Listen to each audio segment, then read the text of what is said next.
Salmo da Bíblia, Salmo 6. Nós vamos fazer a leitura desse salmo para a nossa meditação. O título da mensagem é Atende pela Misericórdia. Atende pela Misericórdia. Salmo de número 6. Vamos ficar em pé mais uma vez, já que você vai ficar um bom tempo sentado, ouvindo a palavra do Senhor. Vamos colocar em pé. E eu vou fazer a leitura desse salmo e que você preste bem atenção nas palavras maravilhosas do Senhor para Davi e para nós, para a nossa vida. Diz assim: ao mestre de canto com instrumentos de 8 cordas, salmo de Davi. Senhor, não me repreendas na tua ira, nem me castigues no teu furor. Tem compaixão de mim, Senhor, porque me sinto debilitado. Sara-me, Senhor, porque os meus ossos estão abalados. Também a minha alma está profundamente perturbada. Mas tu, Senhor, até quando? Volta-te, Senhor, e livra minha alma. Salva-me por tua graça, pois na morte não há recordação de ti. No sepulcro, quem te dará louvor? Estou cansado de tanto gemer. Todas as noites faço nadar o meu leito de minhas lágrimas, o alago. Meus olhos de mágoa se acham amortecidos. Envelhece por causa de todos os meus adversários. Apartai-vos de mim, todos os que praticais a iniquidade, porque o Senhor ouviu a voz do meu lamento. O Senhor ouviu a minha súplica. O Senhor acolhe a minha oração. Envergonhem-se e sejam sobremodo perturbados todos os meus inimigos. Retirem-se de súbito, cobertos de vexame. Ó Deus, fala ao nosso coração nessa noite. Usa, Senhor, o teu servo.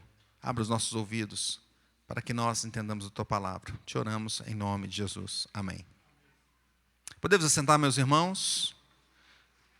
Alguns teólogos chamam esse salmo de salmo penitencial. Tem alguns assim na Bíblia, onde o salmista coloca diante do Senhor a sua penitência, o seu clamor pelo seu pecado. Né? E seu título, a gente pode ver, veja na sua Bíblia, aí o título que você tem, provavelmente em algumas traduções, está o mestre de canto com instrumentos de 8 cordas. Então, nós temos aqui um instrumento hoje, esse aqui tem 6 cordas, o baixo ali tem 5 cordas, o violão tem 6 cordas. Aqui ele está falando que seria um instrumento de 8 cordas. Contudo, algumas traduções indicam que aqui não seriam instrumentos de 8 cordas, seria instrumento de cordas com oitava. Não é? Quem é músico sabe que oitava é a nota mais alta. Não é? Então nós temos aqui, quando nós cantamos aqui, tem a voz, o barítono, uma voz um pouco mais grave, tem um baixo que é muito, muito grave. Sou Saulo, gosta de fazer o baixo. O Ronaldo Marinho também tem uma voz grave, né? Mas nós temos outras vozes aqui, tem o tenor. O Cristiano gosta de fazer o tenor, eu faço também de vez em quando, ajudando aqui. Nós temos o contralto, que é um pouquinho mais alto. Cadê a Claudinha? Está ali. A Claudinha já faz o contralto um pouquinho mais. E nós temos o soprano, que faz lá em cima, né? Essa voz mais alta. Então, a oitava, essa voz mais alta, que nós podemos perceber quando tem a música que nós cantamos aqui. E eu fiz uma entonação aqui, não cheguei lá na oitava não, mas um pouco mais alto, você notou, quando o salmo muda de tom. Parece que naquele momento ali, a gente vai perceber isso, explanando o salmo, uma mudança abrupta, não é? De tom quando cantava e também do que o salmista está dizendo. Então a gente vê que nos salmos anteriores, Davi coloca ali um contraste entre o justo e o ímpio, né? Como o Salmo 3 ele especifica ali inclusive a circunstância que ele vivia. Já no Salmo 4 e 5 ele não coloca qual era o momento exato, mas a gente vê sempre ali um contraste com o ímpio, a postura do ímpio tentando destruir o justo e ele clamando ao Senhor. Mas agora ele começa a mostrar que também na sua vida tinha problema. Que na sua vida também tinha algum pecado. E aqui nós vemos claramente, então, que ele pede a misericórdia de Deus. E a palavra que está aí é compaixão. Essa foi a tradução colocada, que também pode ser benignidade. Então, ele clama por essa benignidade, ou a compaixão, ou a misericórdia de Deus. O salmista disse assim: ó Senhor, não me repreendas em tua ira. Provavelmente ele estava no tom mais grave. Nem me disciplines na tua fúria. Tem compaixão de mim, tem misericórdia de mim, Senhor. Pois eu estou fraco, cura-me, Senhor, pois os meus ossos agonizam, tremem. O meu coração está angustiado, Senhor. Quando virás, até quando? Quando virás me restaurar?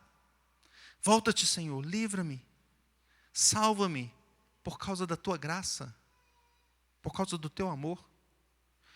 Ó Senhor, os mortos, eles não te louvam, eles não se lembram de ti. Quem te louvará na sepultura, depois que morre? Deus, eu estou exausto de tanto gemer. À noite, eu inundo a minha cama de tanto chorar, de lágrimas. Eu encharco o meu travesseiro de lágrimas. A tristeza me embaça a vista.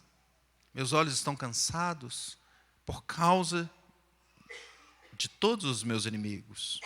Aí ele muda o tom. Afastem-se de mim, todos vocês que praticam mal, pois o Senhor ouviu o meu pranto, o Senhor ouviu a minha súplica, o Senhor responderá a minha oração. Sejam humilhados e aterrorizados todos os meus inimigos, recuem de repente, envergonhados. Então ele muda a entonação neste momento, ele muda a estrutura também, o que ele está dizendo. Qual a proposição desse salmo, meus irmãos? É que pela oração o Senhor derrama sua graça ao salmista doente. O Senhor derrama sua graça ao crente doente. Quais os aspectos dessa oração nós podemos ver? Primeiro aspecto, o motivo da oração. O motivo, o salmista está doente aqui. Doente e cansado. Versículos 6 e 3. Veja o que diz, leia comigo. Diz assim: tem compaixão, versículos 2 e 3. Tem compaixão de mim, Senhor, porque eu me sinto debilitado. Sara-me, Senhor, porque os meus ossos estão abalados. Também a minha alma está profundamente perturbada. Mas tu, Senhor, até quando? Então veja que Davi coloca os motivos da sua súplica.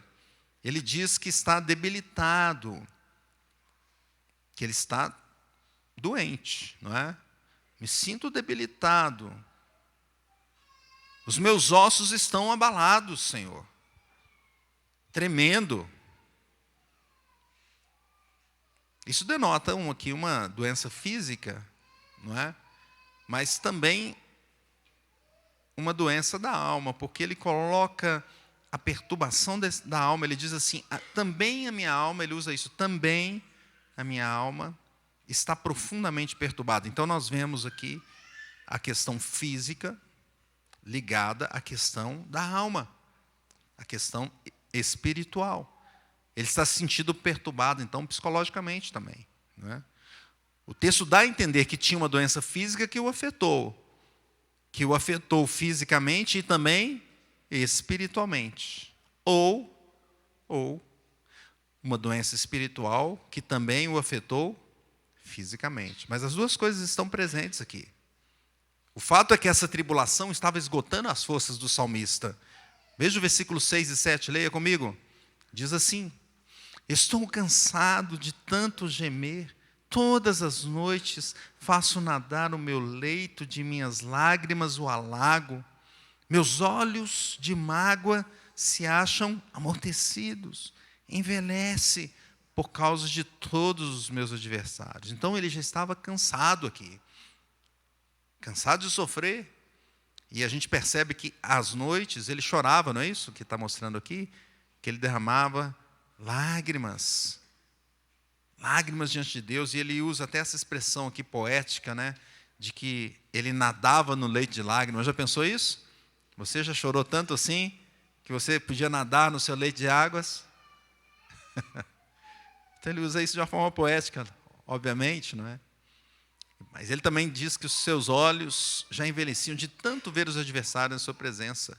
Isso aqui também até lembra um pouco o caso de Jó. Jó estava lá sofrendo e os companheiros, eu vou chamar de companheiros aqui, amigos dele, ou companheiros, Chegaram e começaram a falar, e culpando, inclusive, ele pela doença, e ele acabou, aqueles caras começaram a ser até adversário em algum momento, né? Puxa, eu estou aqui sofrendo, vocês estão trazendo querendo me culpar ainda por essa questão. Meus irmãos, hoje, o crente também enfrenta dificuldades físicas e espirituais. O crente enfrenta doenças. Elas podem ser físicas, as mais diversas possíveis, né? Por exemplo, vou perguntar, quem que nunca adoeceu? Aqui, levanta a mão. Ninguém, não é? Então, o crente passa por alguns problemas físicos, algumas doenças físicas mais diversas possíveis. Algumas afetam realmente o corpo e deixam a gente desfalecido, não é? Tem aquela que pega de cheio e a gente, pá, não é? Dizem que o homem é mais fraco para isso, né? Fica lá, né? A irmã até falou, com certeza. Qualquer doencinha, a mulher parece que é mais forte, né? Para esse tipo de coisa. Parece, né? Parece. Então, passamos. Por exemplo, a gente pode pegar um tipo de doença, a dengue, que é uma doença que tem sido comum. Ela, de vez em quando ela pega forte, ela atrapalha, não é? Quem já teve dengue aí, sente até o corpo meio abalado, não é assim? Fica esmorecido mesmo, não é? Mas essa aqui era até pior, porque os próprios ossos tremiam, não é isso que diz aqui? Os ossos estão abalados. Chikungunya, é isso? É pior? Chikungunya está pegando? Então, até os ossos tremiam. Então, as doenças, às vezes a doença vem fisicamente e ela nos atrapalha psicologicamente, porque a gente começa a ficar também doente psicologicamente. Não estou conseguindo fazer nada, não estou fazendo isso, estou cansado, não é? Então, existe isso.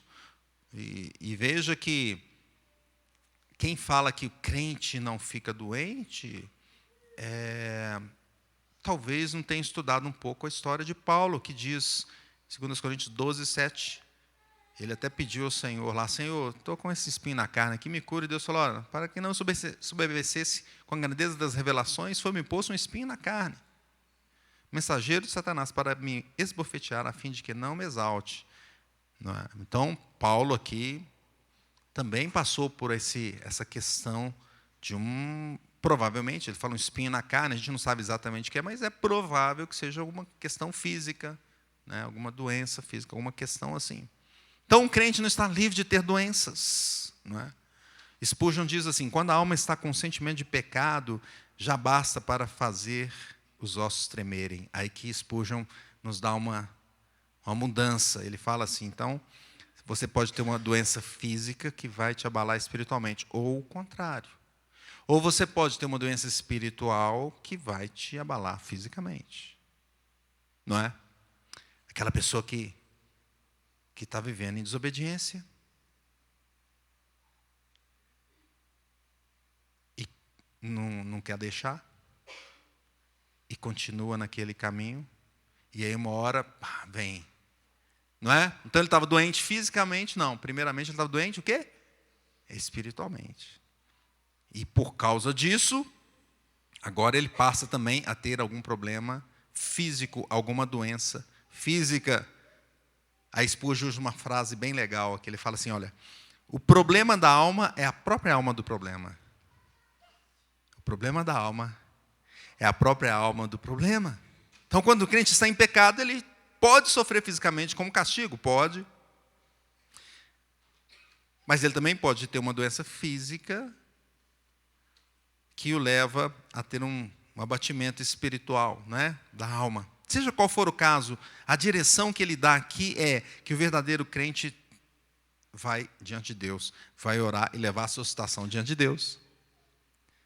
Deus, eu estou doente, seja fisicamente ou seja espiritualmente. Deus, eu estou abalado. Então ele leva os seus pedidos. Assim é o crente, assim foi o salmista, assim foi Davi, não é? Davi escreveu esse salmo. Assim é o crente, leva diante de Deus o seu motivo, a sua doença, a sua dificuldade. Em segundo lugar, um outro aspecto são esses pedidos. Então, veja os pedidos. Se ele tem um motivo para ir da presença de Deus, então agora ele coloca uns pedidos. Olha o versículo 1 comigo. Versículo 1 e versículo 2. Diz assim, leia comigo. Senhor, não me repreendas na tua ira, nem me castigues no teu furor. Tem compaixão de mim, Senhor, porque eu me sinto debilitado. Sara-me, Senhor, porque os meus ossos estão abalados. Então a gente percebe aqui, ele colocando, o texto nos apresenta então alguns pedidos para que Deus, um deles que a gente enxerga aqui é para que Deus não aplique o quê? O castigo na sua ira. Olha só, não é isso que ele fala? Ó Deus, não me castigue na tua ira, não. Não me castigue no teu furor, não. Não me repreendas na tua ira. E ele faz o outro pedido que é, sara-me, Senhor. Então a gente vê essas duas coisas colocadas aqui. Ele pede ao Senhor, não me castigue com o teu furor. Você já viu, né? Você lembra, você que é uma criancinha maior, porque as criancinhas menores já foram. Tem umas aqui ainda, né? Mas quando a gente era menor, aí o pai vinha nervoso, porque a gente fez alguma coisa. Você está rindo, ela lá. O pai vinha nervoso porque a gente fez uma coisa, o que a gente falava? Já vinha para trás, né? Tomara que meu pai não me bata quando ele está nervoso. Não é? Meu pai está ali, está me olhando ali. Minha mãe também. Me pegou de vara uma vez. Né? Então, percebe que ele fala, Senhor, não me castigue no teu furor. Então, nós percebemos aqui que tem realmente alguma coisa que ele tinha feito de errado, não é? Não fala, o Salmo não conta exatamente o que é. Outros salmos penitenciais, nós vamos ver que ele conta o motivo exato. Aqui não conta, mas o Salmo, ele coloca assim, ó, Deus, não me castiga no teu furor. É o primeiro pedido, né? Não me repreendas na tua ira. O salmista está reconhecendo, então, que essa doença que ele estava passando era por causa da ira de Deus. E quando que Deus fica irado conosco? Ou ficou irado com o salmista? Quando? É isso mesmo que você falou aí, que você pensou. Quando a gente peca, quando a gente desobedece ao Senhor, quando o salmista pecou, quando ele desobedeceu o Senhor. E ele reconhece isso, e aí ele pede pela misericórdia, né? Ele, Senhor, sara-me pela tua misericórdia, pela tua graça. Ele não faz uma oração triunfante. Já viu aquela oração triunfante? Como é que é aquela oração? Eu determino, Senhor, essa doença não me pertence. Não é? Não é essa oração que ele faz aqui. A oração que ele faz aqui é uma oração de Deus. Aguenta a mão, hein? Pela tua graça, Senhor, pela tua misericórdia, Senhor. Ele pede a compaixão, veja o versículo 4, está muito claro isso aí. Veja o que ele diz, volta, vamos ler juntos. Volta-te, Senhor, e livra a minha alma, salva-me por tua graça. É isso que ele pede. Salva-me pela tua misericórdia, pela tua graça. E ele pede então o livramento da alma. Livra minha alma, salva-me pela tua graça. Então parece que a questão mais importante do que a física, aqui quando a gente chega nesse versículo 4, a questão mais importante é a espiritual mesmo. Livra minha alma. Mas ele também pede, Senhor, me sara. Mas veja que ele parece, não está claro, mas parece que ele mostra assim que a questão física é causa do problema espiritual. Hoje o verdadeiro crente também suplica a Deus e leva os seus pedidos a Deus para que haja uma cura, seja ela física ou espiritual. A gente fala, Senhor, me cura, não é? A gente não ora assim, nós não oramos aqui. Não pedimos aqui, junto com o nosso irmão Jubenilson, para tantos nomes, tantas pessoas pedindo. O crente, quando está doente, ele pede a cura. Ele pede a cura. Ele não tem condições de determinar, nós não temos condição de determinar, sai de mim e tal. Não. Mas Deus pode curar. Então o que o crente vai? Ele vai na fonte. Ah, Senhor, me sara. Me cura, Senhor. Ele sabe, no fundo o crente sabe também, como um salmista aqui, que todos pecaram e carecem da glória de Deus. Então, quando o crente está com algum problema, ele vai com cuidado diante do Senhor. Porque ele sabe, nós sabemos que todos merecem realmente a morte. O salário do pecado é, mas o dom gratuito de Deus é a vida eterna em Cristo Jesus. Então ele pega o versículo junto, O salário do pecado é a morte, mas o dom gratuito, o dom gratuito, ou seja, de graça, não é isso? Opa, Deus. A gente vai com humildade. Deus, me cura pela tua graça, pela tua misericórdia, me salva exclusivamente pela tua benignidade. Porque a cura vem de quem? Do próprio Deus. Ele é que pode curar, Ele é que pode transformar. Então o crente, quando está em pecado, ele deve correr para Deus, ele corre para o Senhor. É assim que a gente faz. A gente não faz como Adão, que fugiu. Não foi assim que Adão fez? Ele pecou e falou, agora eu estou lascado. Não sei se usou essa palavra, não. Né? Agora dancei. Vou esconder. Como podemos esconder de Deus? Nós lemos aqui domingo passado o Salmo 139, a gente viu, estudou o Salmo. Nós vamos ainda voltar no Salmo 139, porque também é um Salmo de Davi, não é? Nessa caminhada nós vamos voltar bem nele. Mas a gente deu uma passadinha rápida, porque o tema tinha a ver.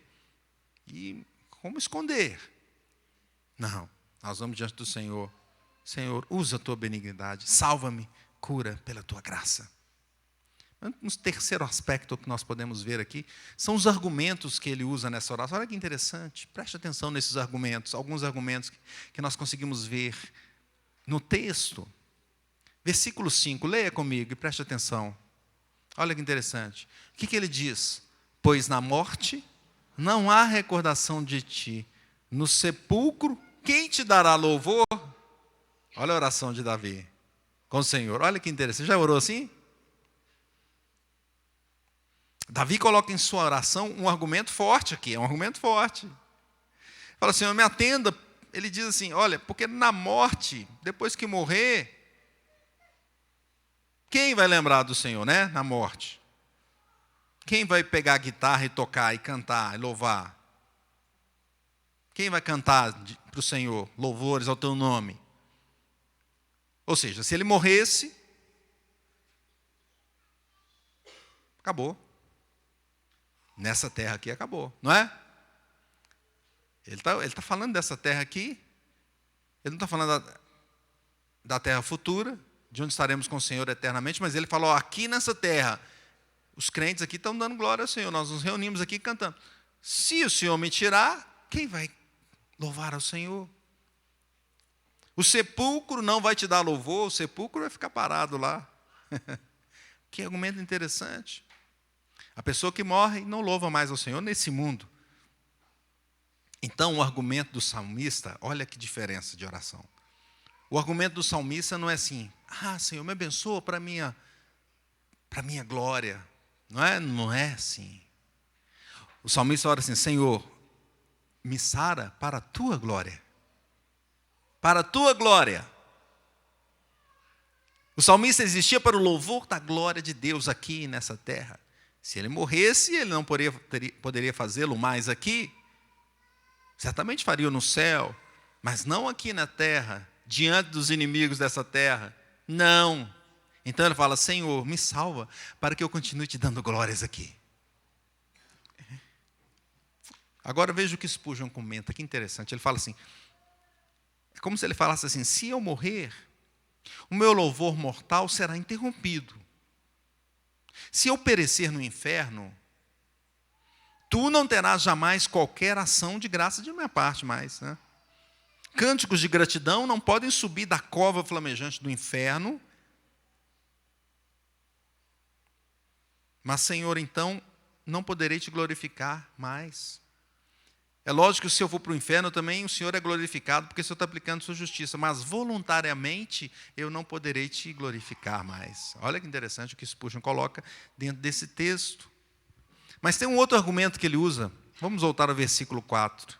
Olha que argumento interessante. Olha que argumento. Vamos ler de novo. Veja se você consegue identificar o argumento que ele usa aqui. Fala assim, volta-te, Senhor, e livra a minha alma. Salva-me por tua... Então veja que apelo que ele faz. Qual que é o apelo que ele faz? Onde que ele toca? Na graça do Senhor. Não é isso? Que bênção, irmãos. Não é aquela oração, assim, como alguns coaches ensinam aí, não, porque nós merecemos o melhor, nós temos que ir lá diante de Deus e reivindicar o melhor. Não é? Aí nós vamos lá pequenininho, coitado de nós, né? Deus, porque nós, não é? Ele não faz assim. Ele usa o argumento certo. Senhor, é como se ele falasse assim, Senhor, ó, o Senhor sabe que eu pequei mesmo. O Senhor sabe que eu não mereço. O Senhor sabe. Então, Deus, pequenininho, Senhor, eu vou lá e peço pela Tua graça. Derrama a Tua graça. Ah, que argumento, meus irmãos. Porque Deus é gracioso. Deus se agrada de lançar sobre nós a misericórdia dele. Aleluia. Assim é o crente hoje, então. O crente hoje, o crente verdadeiro, ele vive para a glória de Deus. O argumento dele, para tudo que ele faz na vida, é para a glória de Deus. Não era para a própria glória, mas para a glória de Deus. O motivo de Deus nos curar, nos salvar, é para a glória dele.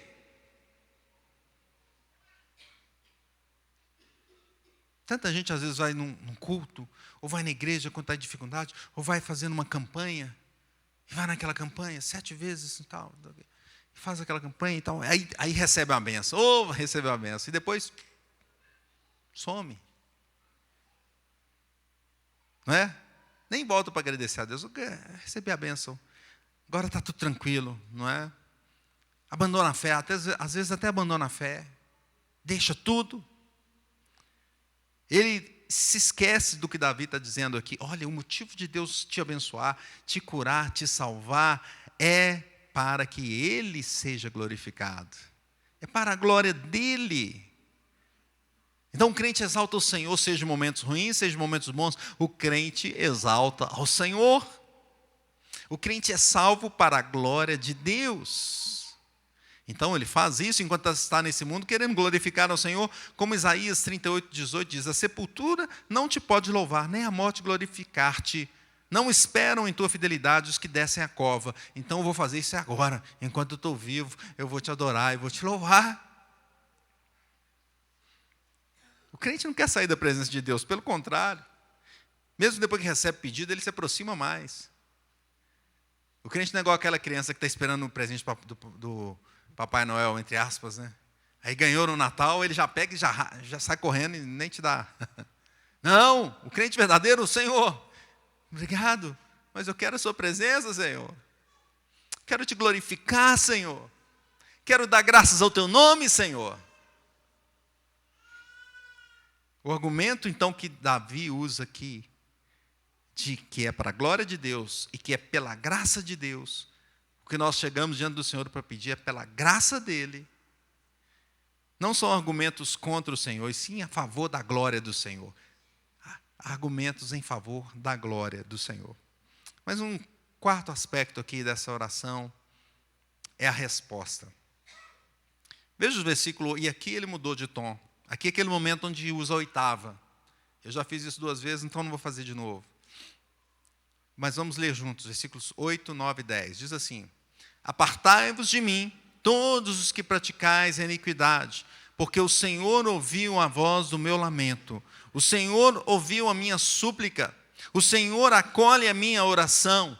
Envergonhem-se e sejam sobremodo perturbados todos os meus inimigos, retirem de súbito cobertos de vexame. Então, a gente percebe aqui, principalmente o versículo 9, você investigar o versículo 9, revela o quê? Que Deus atendeu o pedido dele. Então, por isso parece que tem essa mudança de tom repentina no Salmo aqui. Ele está numa linha e de repente, Deus atendeu o meu pedido. Ele poderia ter falado isso primeiro, mas primeiro ele vai falar, apartai-vos de mim, meus inimigos, né? E no meio desses 2 versículos ali, ele revela o porquê. Porque Deus ouviu o meu clamor, ouviu a minha súplica, ouviu o meu pedido. E ele, quando ele fala isso, ele diz para os inimigos, então aparte-se de mim, fujam de mim, saiam da minha presença, saiam envergonhados. Então tem uma mudança abrupta aqui agora, de tom e de fala. Né? A Bíblia de Genebra compara essa situação, como eu disse, com a conversa de Jó com seus companheiros. Né? Eles estavam ali falando contra a vida de Jó, mas agora o salmista foi curado. O salmista foi curado. Então ele fala com seus adversários: afastem-se de mim, pois vocês estão desejando que eu morra, que eu pereça, mas isso não vai ser cumprido. Pode ser nesse sentido, ou pode ser no sentido de que os que estavam próximos a ele é que estavam fazendo ele levar ele a pecar. Então pode ser no sentido de que, vocês estão aqui me desejando mal, vocês são meu inimigo, sai de mim, Deus me ouviu a minha oração. Ou eles estavam perto para levá-lo para o mal, para influenciá-lo pelo mal. E ele ora, entende isso, e agora ele fala: afastem-se de mim, porque o Senhor ouviu minha oração, curou minha alma, e eu não vou seguir vocês. Eu não vou andar mais um caminho mau. Meus irmãos, como é importante a gente orar algumas vezes assim, entender isso, entender o momento de deixar de lado aqueles que nos afastam do Senhor e voltar para o Senhor. Aparte de mim os que praticam a iniquidade. E é por isso que ele faz com essa voz forte, não é? Com essa mudança de tom. Afastem-se de mim, porque o que foi cumprido foi a graça de Deus sobre a minha vida, e Ele me curou. Glória a Deus. O crente também, o Senhor não ouve só a oração de Davi, não, meus irmãos. O crente ora e Deus ouve a oração do crente, ou não? Ouve. Quantos recebem cura física quando pede ao Senhor e o Senhor atende? Quantos? Que já oraram e o Senhor atendeu? Quando é da vontade dele, ele atende, não é? Vocês lembram o leproso que chegou diante de Jesus, Mateus 8:2? Eis que o leproso, tendo aproximado, adorou, dizendo: Senhor, se quiseres, podes purificar-me. Olha só a oração dele para Jesus, né? A fala dele para Jesus. E Jesus falou o quê? Estendeu a mão, tocou nele: quero, fica limpo. Aleluia! Mas ele foi diante do Senhor. Ele orou, ou falou com Cristo ali, né? E ele imediatamente ficou limpo da sua lepra. Mais que isso, irmãos, o Senhor nos cura de algumas doenças deste mundo? Sim. Mais que isso, Ele nos cura da nossa doença espiritual. Jesus Cristo veio para curar e para salvar a nossa alma, a nossa vida. Todos andavam doentes.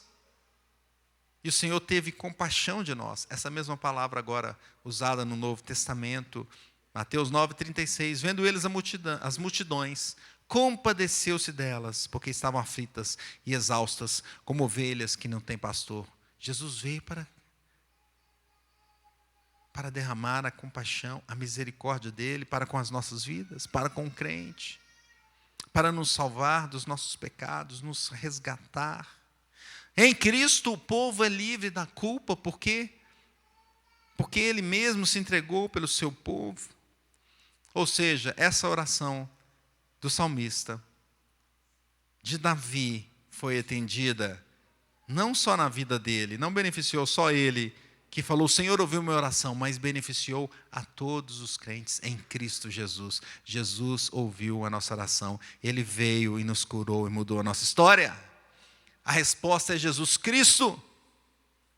É por isso que os adversários aqui, correm mesmo, vão correr, porque é Jesus o vencedor, e aqueles que estão em Cristo são vencedores, são curados. Romanos 8:1. Agora, pois já nenhuma condenação há para os que estão em Cristo Jesus. Aleluia, louvado seja o Senhor. Concluindo, meus irmãos, o Senhor dá a sua misericórdia ao crente, Ele atende ao crente com a sua graça, com a sua misericórdia, nos curando espiritualmente, nos salvando eternamente, nos abençoa também aqui nessa terra fisicamente, sempre com o objetivo da glória de Deus.